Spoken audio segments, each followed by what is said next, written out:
I'm going to talk about character today. Character and integrity. Few people strive for character and integrity. And the process is it can be quite grueling. And I don't really know if you can strive for it. I believe the only way to strive for it is to try to be honest, sincere, to know yourself. What's the old expression? Know thyself, and to no other man can you be false. You must know yourself, the truth. Know the truth, and it will set you free. The truth about you, because everything emanates from within you. Let's say you're a salesman. You can go try to make a sale, and you can tell them how great your product is, and maybe you do have a great product. How great your service is, how you can stand behind it, how the neighbors just bought the product you're trying to sell, or other businesses. You can tell them all that. But if you have no character and integrity, or low character and low integrity, they will pick up on that, and they will not believe anything you say. Even if you have someone come and verify what you said that they trust, they will have a feeling about you. Something isn't quite right. So 99% of the time, they will not buy from you. People are largely guided by their subconscious, by their intuition, although most people don't know it. They've done studies that say that every action you take emanates from within you a second or a split second before you actually do it. We think we're thinking, but we're really not. I think they said it's less than 5% of the things you do are actually come from the conscious mind, but rather comes from the deep within, the subconscious mind, or as the old text called it, your heart, the inner man, or the inner woman, as far as that goes. And about women, women have a much greater sense, a sixth sense, let's say, intuition than men have. If you have a good woman, you trust her, she's faithful, loyal, you're good to her, she can tell you sometimes not to do a certain thing, or to do a certain thing, when reason and logic tells you that you need to move ahead, or not to move ahead. You need to listen to her. We each have our talents, our skills, our expertises, and we need to realize that. Men are not better than women, and women are no better than men, but we work fine when we work together. Let me repeat that. None is better than the other. Neither is better than the other. But when we combine our forces and work together, we can accomplish great things. Not that you can't accomplish great things by yourself, because you can. You have all the inherent power within you to accomplish whatever you desire. But if we back up to character and integrity, what happens if you don't have character and integrity? Now, I know you may look at some of the great politicians or the great leaders of the world and think they're crooked, they're dishonest, they have no integrity, they have no character.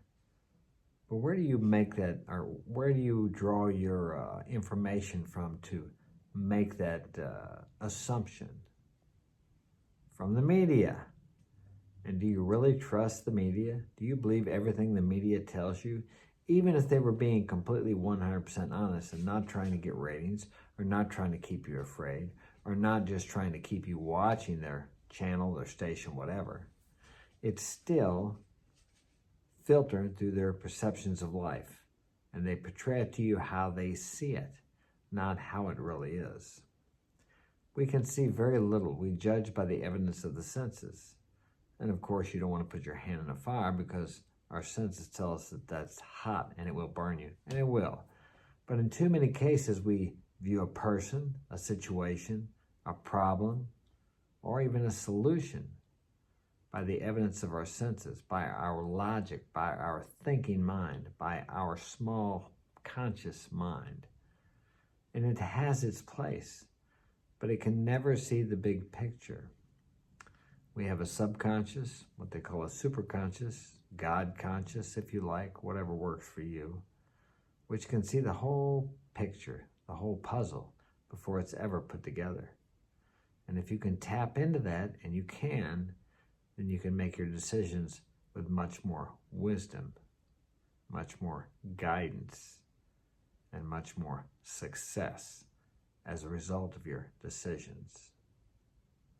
But we block that great power off by not living with integrity, by not living with character, by not having character. Now, that doesn't mean you're going to be perfect.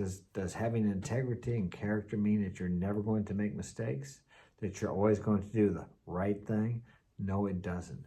What it does mean is when you make a mistake, you're willing to admit your mistake, rectify it if possible, and move on ahead and let it go. We're all born to make mistakes. Or as some religious texts say, we're all born sinners. And I've said this many times, the word sin comes from an Anglo-Saxon term used in archery, which means to miss the mark. Like if you shot the arrow at the bullseye and it went off to the side, you sinned. So when you sin, you're just making a mistake. You get up, you wipe yourself off, you try again and again and again. Now, how are we saved from our sin?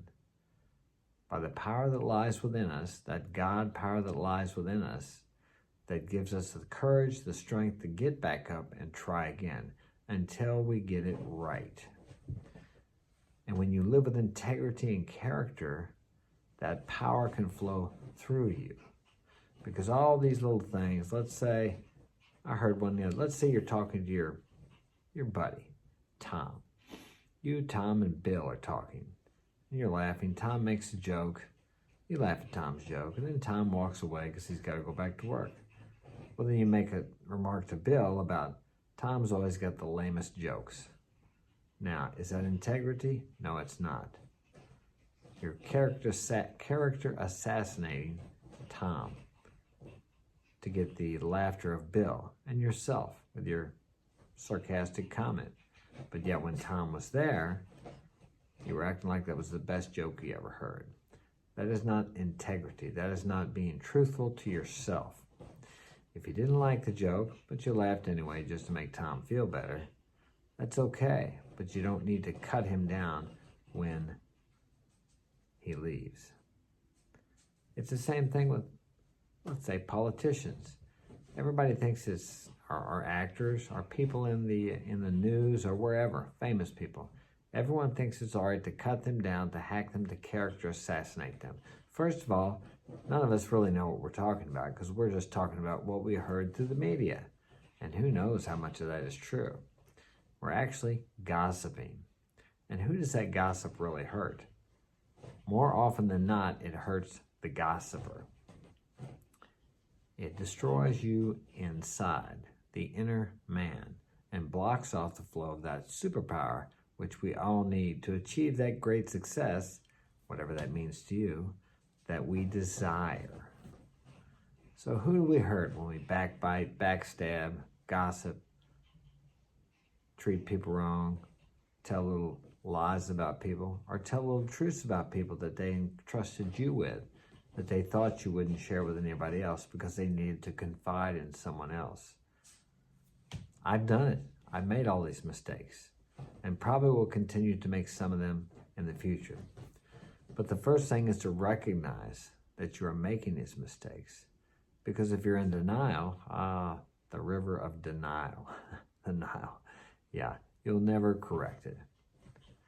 So don't beat yourself up if you've made these mistakes. We've all done it.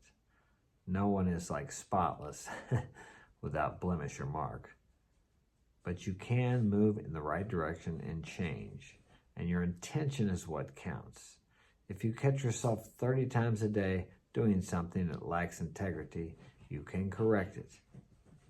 Look forward to another day and another opportunity to be better than you were yesterday. This is no competition. The only competition is with yourself. And these things and these practices of thinking about what you think about will cause you to become more, I want to say integrous, but I'm not sure if that's a word, a man of more integrity and character, and that will elevate you to the success you desire. Because we've all seen it, people who become really successful but didn't have that character building process, which a lot of times is suffering, losses, failures, defeats, discouragements, disappointments. Rise to the top, these people do, and then they destroy it all because they don't have the character and integrity to handle this type of success, this notoriety, this admiration, whatever it may happen to be. No one wants to go through the process of character building. I don't, but I want the results. I have big dreams and big goals, and I hope you do too. And if you don't, when you finish watching this video, write some down. Don't be afraid to dream too big. What do they say? Shoot for the moon, and if you miss, you might hit a star. And that's true too. Goals keep us going. Goals keep us out of depression. Goals keep us alive. Goals keep us invigorated. But you will never achieve a goal unless you can achieve it with, I will say you never will be able to achieve it and continue to keep it unless you have the integrity and the character to handle that type of success. I give all the credit to God because that keeps me from blowing up so big that I think I'm doing it all. Now that doesn't mean I don't have to cooperate. I have faith, I have belief. It's similar to the same thing. But I also believe that I don't know the way.